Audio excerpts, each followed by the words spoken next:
नमस्कार दोस्तों, YouTube channel साहित्य अध्ययन पर आपका स्वागत है।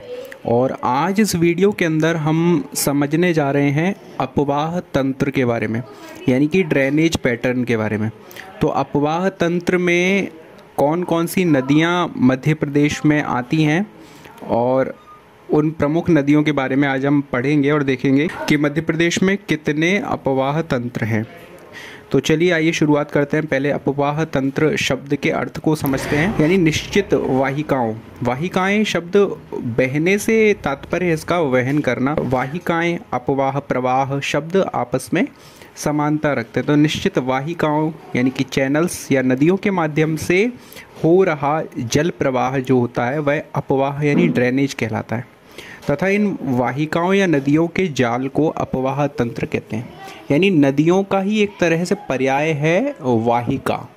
ठीक है, तो वाहिका से जो बह रहा है वह जल और पूरा के पूरा जाल, उन नदियों का जो जाल है, ड्रेनेज सिस्टम है, ड्रेनेज पैटर्न है, नदियों का जो जाल है वही अपवाह तंत्र कहलाता है। यानी कि एक नदी जो है वो रास्ते में पड़ने वाली कितनी नदियों के साथ मिल रही है और संयुक्त रूप से उन सभी को साथ में लेकर बह रही है, ये सारा के सारा, और वो किस क्षेत्र को आप्लावित करती हुई, प्रभावित करती हुई निकल रही है, ये पूरा के पूरा अपवाह तंत्र के अंतर्गत आता है। इस प्रकार अपवाह तंत्र से तात्पर्य किसी क्षेत्र की जल प्रवाह प्रणाली से होता है।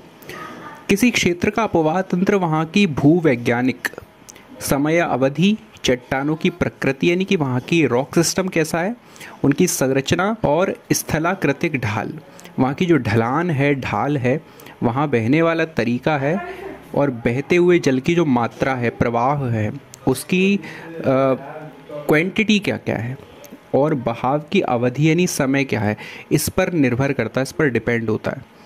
एक नदी का जो तंत्र होता है, अपवाह तंत्र के अंतर्गत नदियों के तंत्र आते हैं। तो एक नदी का जो तंत्र होता है मुख्य नदी और उसकी सहायक नदियों के द्वारा मिलकर बनता है ना। यानी कि एक मुख्य नदी होती है, जैसे गंगा अपवाह तंत्र है, तो गंगा तो उसकी मुख्य नदी हो गई, और उसके अंतर्गत कुछ और नदियाँ भी आती हैं, वो उसकी उप नदियाँ भी कहलाती हैं, उप सहायक नदियाँ भी कहलाती हैं, और उन नदियों के अंदर भी कुछ और नदियाँ आती हैं। तो इस तरह से गंगा नदी की सहायक नदी हो गई यमुना, और यमुना के अंदर कुछ और नदियाँ आ गई, तो वो यमुना की सहायक नदियाँ हो गई, और वो गंगा की उप सहायक नदियाँ हो गई।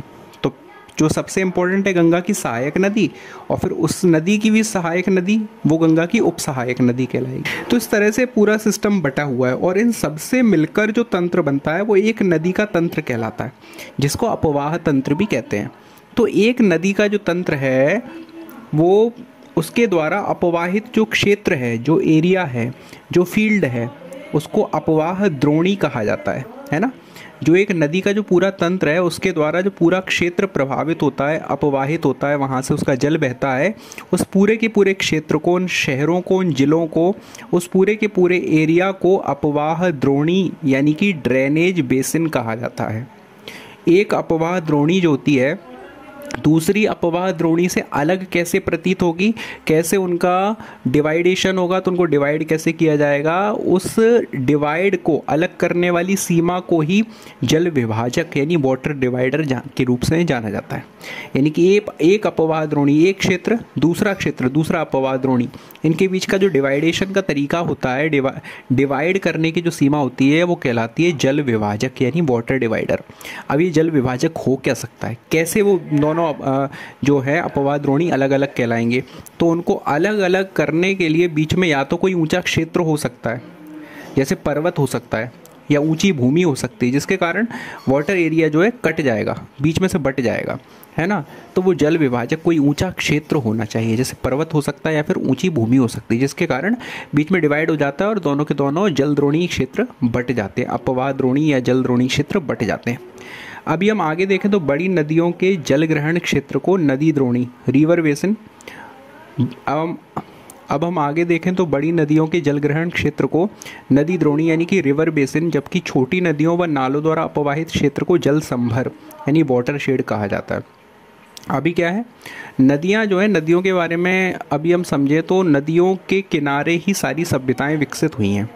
क्योंकि नदियों का बहुत बड़ा योगदान होता है जीविका के उपार्जन के लिए, मानव सभ्यता के विकास के लिए और मनुष्य के जीवित रहने के लिए। क्योंकि नदियों का जल ही प्रमुख कारक है खेती सिंचाई के लिए और मानव के जीवन यापन के लिए, उसके पेयजल की व्यवस्था के लिए। पूरा जीवन जो है मनुष्य का, पूरी जीवन शैली जो है नदियों पर डिपेंड है, पानी पर डिपेंड है, जल पर डिपेंड है। चाहे वो सिंचाई परियोजनाएं हो, चाहे वो विद्युत निर्माण हो, चाहे वो बहुत सारी चीज़ें मनुष्य के दैनिक जीवन यापन में प्रयोग होने वाले कार्यों में जल का जो प्रयोग है वो नदी उसका फुलफिलमेंट बहुत बड़े स्तर पर करती है। नदी बहुत बड़ा सोर्स होती है वाटर का, है ना। आफ्टर समुद्र के बाद जो सबसे बड़ा नदी वाटर सोर्स है वो नदी है। नदी के किनारे ही सभ्यताएं विकसित होती आई हैं, चाहे वो प्रारंभ में सिंधु घाटी सभ्यता हो, हड़प्पा सिविलाइजेशन, मोहनजोदड़ो हो जो कि सरस्वती नदी के किनारे बसी थी, इंडस वैली सिविलाइजेशन जिसको हम इंग्लिश में बोलते हैं। और सरस्वती नदी के विलुप्त होने के साथ साथ ही सिंधु घाटी सभ्यता भी विलुप्त हो गई थी, जो कि वैदिक नदी है, वेदों में जिसका प्रमाण मिलता है सरस्वती नदी का। और इंडस वैली सिविलाइजेशन जिसकी खोज हो चुकी है और सिंधु घाटी सभ्यता जो है, तो उसके विलुप्त होने का कारण सरस्वती नदी का विलुप्त होना है। तो नदियों के किनारे सभ्यताएं विकसित होती आई हैं। आप देखिए आज के समय में भी पुराने ऐतिहासिक प्राचीन मंदिर जितने भी आपको दिखाई देते हैं वो गंगा यमुना नदी के किनारे बसे होते हैं। इनका महत्व धार्मिक तौर पर ज़्यादा है, पुराणों में इनका महत्व है।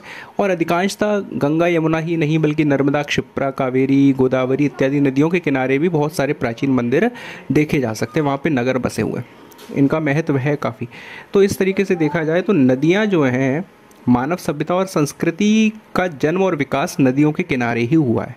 इसी के परिणाम स्वरूप नदियों को सभ्यता का पालना भी कहा जाता है, यानी सभ्यताओं का जहाँ पर पालन होता है वो पालना यानी झूला जो है एक तरह से नदियाँ हैं। मध्य प्रदेश के दृष्टिकोण से देखा जाए, मध्य प्रदेश के अंतर्गत यदि नदियों को देखा जाए तो मध्य प्रदेश एक ऐसा प्रदेश है जिसको नदियों का मायका भी बोला जाता है। मध्य प्रदेश के कई नामों में से एक नाम है नदियों का मायका। इसके पीछे बहुत बड़ा कारण है कि अधिकांशतः जो नदियां हैं प्रायद्वीपीय, भारत के प्रायद्वीपीय क्षेत्र की जो नदियां हैं वो मोस्टली मध्य प्रदेश से निकलती हैं, है ना। मध्य प्रदेश के आर्थिक विकास में नदियों का महत्वपूर्ण योगदान है। यहाँ लगभग सभी दिशाओं में नदियाँ प्रवाहित होती हैं। मध्य प्रदेश एक ऐसा प्रदेश है जहाँ की सारी दिशाओं में नदियाँ हैं, परंतु यहाँ की अधिकांश नदियाँ उत्तर पश्चिम दिशा में प्रवाहित होती हैं। इस राज्य में अधिकांशतः प्रायद्वीपीय नदियाँ प्रवाहित होती हैं। मध्य प्रदेश में स्थित मैकाल पर्वत श्रेणी, मैकाल पर्वत श्रेणी जो मैकाल नर्मदा नदी का उद्गम भी है, तो मैकाल पर्वत श्रेणी हुई, विंध्य पर्वत श्रेणी हुई, सतपुड़ा पर्वत श्रेणी हुई। प्रायद्वीपीय भारत की अधिकांश नदियाँ यहाँ से निकलती हैं, इसलिए मध्य प्रदेश को नदियों के मायके के नाम से जाना जाता है। मध्य प्रदेश में सबसे अधिक जो नदियां हैं मैकाल श्रेणी से निकलती हैं। मैकाल श्रेणी जिससे नर्मदा नदी निकलती है, सोन नदी निकलती है। तो यहाँ का जो क्षेत्र है मैकाल पर्वत का, ये बहुत ज़्यादा नदियों को उद्गम स्थल माना गया है, इसलिए श्रेणी को वाटर शेड के नाम से भी जाना जाता है।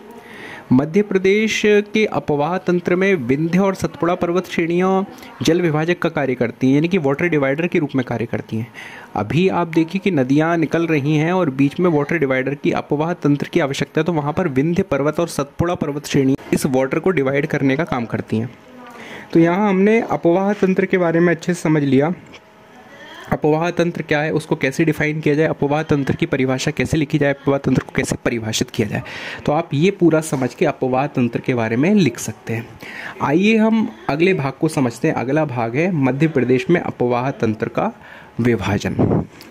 तो मध्य प्रदेश में अपवाह तंत्र का विभाजन 6 प्रमुख भागों में किया गया है। मध्य प्रदेश में 6 प्रमुख अपवाह तंत्र हैं। मध्य प्रदेश के 6 अपवाह तंत्र हैं। पहला है गंगा अपवाह तंत्र, दूसरा है नर्मदा अपवाह तंत्र, तीसरा है ताप्ती अपवाह तंत्र, चौथा है गोदावरी अपवाह तंत्र, पांचवा है माही अपवाह तंत्र और छठवा है महानदी अपवाह तंत्र।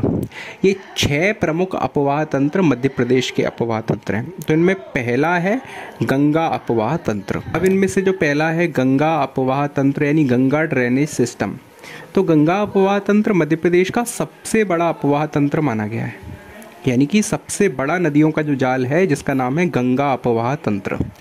यह राज्य के उत्तरी और उत्तरी पूर्वी जिलों में विस्तृत है। उत्तरी और उत्तरी पूर्वी जिलों में विस्तृत है और इसके साथ साथ इसके अंतर्गत आंशिक रूप से राज्य के मध्य पश्चिमी भाग भी शामिल हैं।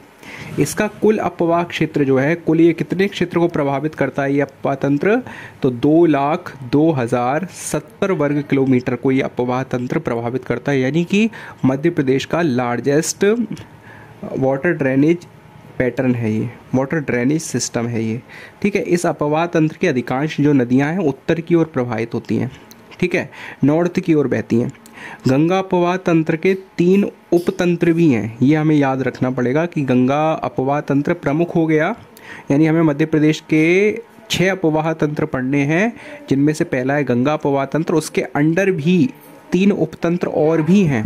ठीक है, तो गंगा अपवाह तंत्र के अंदर 3 उपतंत्र कौन कौन से आते हैं, तो पहला है यमुना उपतंत्र, ठीक है, दूसरा है टोंस उपतंत्र और तीसरा है सोन उपतंत्र। ये तीनों बहुत बड़ी बड़ी नदियां हैं जो गंगा नदी में आकर मिल जाती, गंगा की सहायक नदियां हैं, तो इनके अपने अपने भी उपतंत्र हैं, इनके खुद के अपने अपने एक तंत्र हैं। जैसे यमुना का जो तंत्र है, यमुना उपतंत्र जो है उसके अंदर आती हैं नदियाँ चंबल, सिंध, जामनी, बेतवा, धसान, केन, पैसुनी, बैथान आदि, है ना। ये सारी नदियाँ आती हैं जिनमें से धसान, जामनी, बेतवा, जतारा, ये सारी की सारी नदियाँ आप देख सकते हैं ओरछा में बहती हैं। गंगा अपवाह तंत्र का दूसरा प्रमुख उपतंत्र है टोंस। इसके अंदर आती हैं बीहर, ओदा और महान नदियाँ, ये 3 नदियाँ आती हैं। गंगा अपवाह तंत्र का जो तीसरा उपतंत्र है वो है सोन उपतंत्र, सोन नदी का उपतंत्र है, जिसके अंदर आती हैं जोहिला, बनास, गोपद, रिहद, कन्हार। इस प्रकार से ये सारी नदियां जो हैं इन 3 उपतंत्रों के अंदर आती हैं और इन 3 उपतंत्रों से मिलके बनता है गंगा अपवाह तंत्र। चलिए, गंगा अपवाह तंत्र को हमने समझ लिया। अब गंगा अपवाह तंत्र के अंदर जितनी भी नदियां आ रही हैं, यमुना, टोंस और सोन, इन 3 उपतंत्रों में जितनी भी नदियां आ रही हैं उनमें पहली है यमुना उपतंत्र। तो यमुना के अंदर आ रही है नदी चंबल। तो इन अपवाह तंत्रों के अंदर आने वाली सभी नदियों के बारे में विस्तृत जानकारी के लिए हम अलग अलग वीडियो में इनको समझेंगे। इन पर एक नदी पर एक पर्टिकुलर वीडियो बनाया जा सकता है, इतनी इनकी डिटेल है। तो आप जुड़े रहिए YouTube चैनल साहित्य अध्ययन से और आपको इन नदियों के बारे में जानकारी मिलती रही, और साथ ही साथ इन सबका एक कंपाइल प्लेलिस्ट जो है आपको चैनल पर मिल जाएगा, जिसमें आपको सारी नदियों के बारे में जानकारी मिलेगी मध्य प्रदेश की। थैंक यू सो मच, बहुत बहुत धन्यवाद। YouTube चैनल साहित्य अध्ययन को सब्सक्राइब ज़रूर कीजिएगा।